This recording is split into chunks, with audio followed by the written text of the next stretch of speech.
কেমন লাগছে অনুভূতিটা? আলহামদুলিল্লাহ, অবশ্যই খুব ভালো লাগছে। কোনো চাপ অনুভব করছেন? আসলে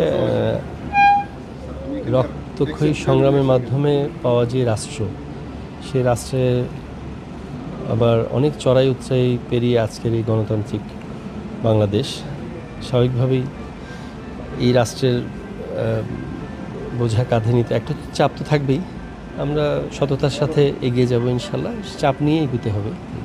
ব্যক্তিগতভাবে কোনো চাপ নেই, আলহামদুলিল্লাহ। জি, প্রথম চ্যালেঞ্জ কোনগুলোকে মনে করছেন?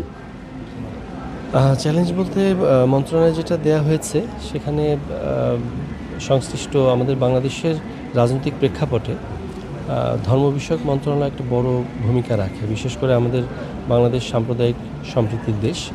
তো স্বাভাবিকভাবেই সকল ধর্মের এবং মতের যারা আছেন সবাইকে সহাবস্থানের মাধ্যমে একসাথে এগিয়ে নিয়ে যাওয়ার যে সুযোগটা, এটাকে আমি একটা সুযোগ মনে করছি, চাপ না। তো ইনশাল্লাহ এটা আসলে চ্যালেঞ্জ না, আপনি চ্যালেঞ্জের কথা বলছেন।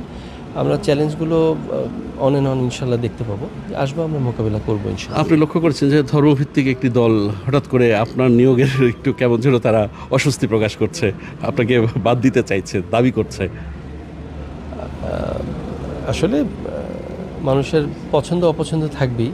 তো হয়তোবা মানে একটা নির্বাচনে দেখবেন 100% ভোট কোনো একক দল পায় না। তো স্বাভাবিকভাবেই একজন ব্যক্তিকে বা কোনো একটা অ্যাপয়েন্টমেন্টকে সবাই যে পছন্দ করবে বিষয়টা তা না। তো সেই কারণে পছন্দ অপছন্দ থাকতেই পারে, গণতান্ত্রিক দেশ, তাদের মতামত দিয়েছে। আমরা আমাদের কর্মকাণ্ডের মাধ্যমে প্রমাণ করব যে তারা যে সমস্ত ধারণা থেকে এগুলো করছে সেগুলো সঠিক নয় ইনশাল্লাহ। এটাই আমার চেষ্টা থাকবে ইনশাল্লাহ। আপনাকে ধন্যবাদ।